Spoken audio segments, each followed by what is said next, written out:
भर्गो देवस्य धीमहि धियो यो नः प्रचोदयात्।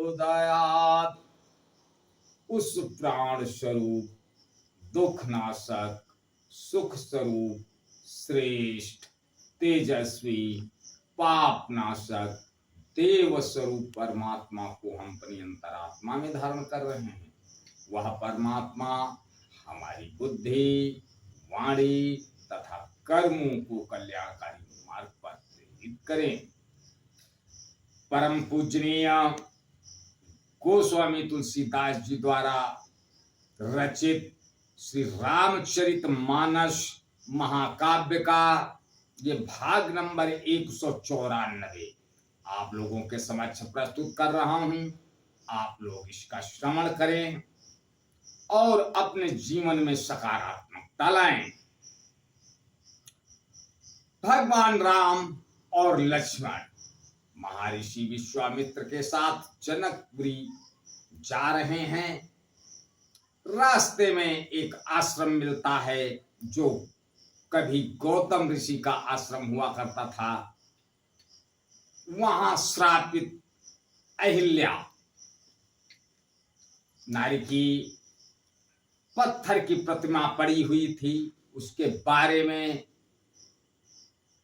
महर्षि विश्वामित्र से राम और लक्ष्मण पूछते हैं। उन्होंने सारा वृतांत बताते हैं। श्री गोस्वामी तुलसीदास जी लिखते हैं, गौतम नारी श्राप बस उपल देह धरी धीर, शरण कमल रज चाहती कृपा करहु रघुवीर। गौतम मुनि की स्त्री अहिल्या शापवश पत्थर की देह धारण किए बड़े धीरज से आपके चरण कमलों की धूल चाहती है। हे रघुवीर, इस पर कृपा कीजिए। परिषत पद पावन शोक न सावन, प्रगट भई तब पुंज सही।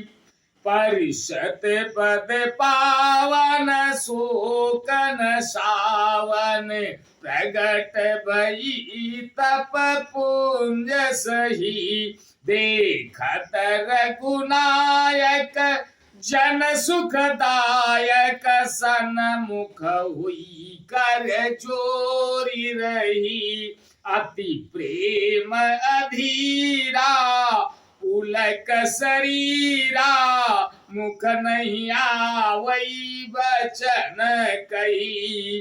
अतिशय बड़ भागी शर नहीं लागी, जुगल नयन जल धार बही।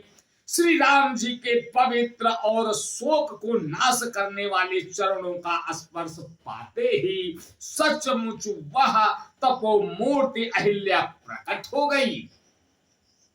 भक्तों को सुख देने वाले श्री रघुनाथ जी को देखकर वह हाथ जोड़कर सामने खड़ी रह गई। अत्यंत प्रेम के कारण वह अधीर हो गई। उसका शरीर पुलकित हो उठा, मुख से वचन कहने में नहीं आते थे। वह अत्यंत बड़भागिनी अहिल्या प्रभु के चरणों में लिपट गई और उसके दोनों नेत्रों से जल, प्रेम और आनंद के आंसुओं की धारा बहने लगी।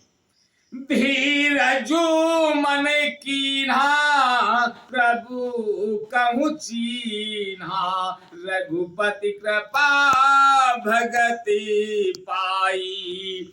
अति निर्मल बानी स्तुति ठानी, ग्यारह गम जब रघुराई। मैं नारी पावन प्रभु जग पावन, रावण रिपु जन सुखदाई। राजीव विलोचन भव भय मोचन पाहि पाहि शरण नहीं आई। फिर उसने मन में धीरज धरकर प्रभु को पहचाना और श्री रघुनाथ जी की कृपा से भक्ति प्राप्त की। तब अत्यंत निर्मल वाणी से उसने इस प्रकार स्तुति आरंभ की, हे ज्ञान से जानने योग्य श्री रघुनाथ जी, आपकी जय हो। मैं सहज ही अपवित्र स्त्री हूं और हे प्रभु आप जगत को पवित्र करने वाले, भक्तों को सुख देने वाले और रावण के शत्रु हैं। हे कमल नयन, हे संसार जन्म मृत्यु के भय से छुड़ाने वाले, मैं आपकी शरण आई हूं, मेरी रक्षा कीजिए, मेरी रक्षा कीजिए। मुनि साप जो दीन्हा अति भल कीन्हा, परमानो ग्रह में माना। देखूं भरी लोचन हरि भव मोचन, यही लाभ शंकर जाना। बिनती प्रभु मोरी मैं मति भोरी, नाथन मांगो वरयाना। पद कमल परागा रस अनुरागा, मम मन मधुप करे पाना। मुनि ने जो मुझे साप दिया सो बहुत ही अच्छा किया। मैं उसे अत्यंत अनुग्रह मानती हूं कि जिसके कारण मैंने संसार से छुड़ाने वाले श्री हरि आपको नेत्र भरकर देखा। इसी आपके दर्शन को शंकर जी सबसे बड़ा लाभ समझते हैं। हे प्रभु मैं बुद्धि की बड़ी भोली हूं, मेरी एक विनती है, हे नाथ मैं और कोई वर नहीं मांगती, केवल यही चाहती हूं कि मेरा मन रूपी भौरा आपके चरण कमल की रज के प्रेम रूपी रस का सदा पान करता रहे। जय पद सुरेश्वरिता परम पुनीता, प्रगट भई सेवा शीस धरी। सोई पद पंकज जय पूजत अजय, मम सिर धर्यो कृपाल हरि।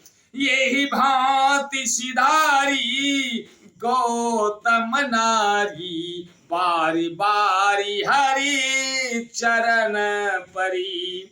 जो अति मन भावा सो बर पावा, गए पति लोग आनंद भरी। गए पति लोग आनंद भरी। जिन चरणों से परम पवित्र देवनंदी गंगा जी प्रकट हुई, जिन्हें शिव जी ने सिर पर धारण किया और जिन चरण कमलों को ब्रह्मा जी पूजते हैं, कृपालु हरि आपने उन्हीं को मेरे सिर पर रखा। इस प्रकार स्तुति करती हूँ बार बार भगवान के चरणों में गिरकर। जो मन को बहुत ही अच्छा लगा, उस वर को पाकर गौतम स्त्री अहिल्या आनंद में भरी हुई पति लोक को चली गई। अस प्रभु दीन बंधु हरि, कारण रहित दयाल। तुलसीदास सटत ही भजो, छाड़ी कपट जंजाल। प्रभु श्री रामचंद्र जी ऐसे दीन बंधु और बिना ही कारण दया करने वाले हैं। तुलसीदास जी कहते हैं, हे सट हे मन, तू कपट जंजाल छोड़कर उन्हीं का भजन कर। आज बस यहीं तक, आगे का अगले भाग में। तब तक के लिए जय श्री राम। ओ